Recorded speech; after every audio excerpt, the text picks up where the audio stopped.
bà bông ôn bà này rồi bỏ dương cứ tha thom mà chết bứt tay mà đong bà nơi phum cả pơ phí sọc về với khai po sát bà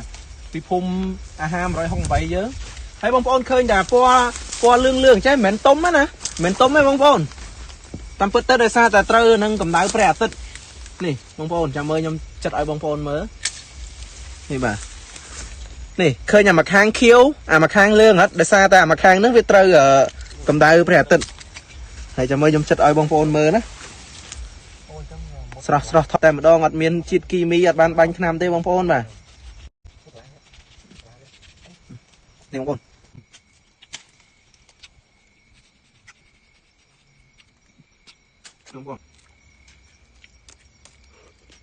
សាច់គឺថាស្អាតខ្លាំងមែនតើទឹកច្រើនណាបងប្អូននេះទឹកច្រើនក្រូចធម្មជាតិបាទ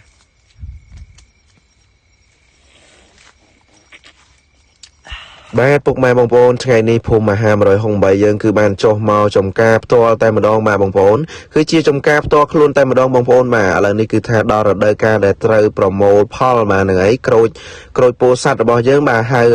ក្រូចពោធិ៍សាត់ទឹកឃ្មុំបាទហើយបច្ចៈបងប្អូនក្រូចនេះគឺជាក្រូចធម្មជាតិពិតតែម្ដងអត់មានសារធាតុគីមីទេបងប្អូនហើយសម្រាប់តម្លៃវិញលក់ជូនបងប្អូន1 ឡូត្រឹមតែ 10000 រៀលតែប៉ុណ្ណោះបាទបងប្អូនសម្រាប់បងប្អូនដែលគាត់អត់សូវមានកម្លាំងឬក៏បងដែលគាត់ចង់ទិញឲ្យម្ដាយឪពុកដែលចាស់ជរាក៏អត់សូវមានកម្លាំងអីអាចទិញឲ្យពួកគាត់ពិសាបានបាទព្រោះក្រូចនេះអត្ថប្រយោជន៍របស់វាគឺវីតាមីន C តែម្ដងបងប្អូនហើយបើនិយាយពីរសជាតិវិញគឺថាផ្អែមខ្លាំងមែនតើបងប្អូនធានាជូនតែម្ដងបើសិនជាបងប្អូនចង់បានអាចតម្លាក់ទីតាំងនិងលេខទូរស័ព្ទបានខាងក្រុមការងារយើងខ្ញុំនឹងដឹកជញ្ជូនឲ្យបងប្អូនដល់ទីតាំងតែម្ដង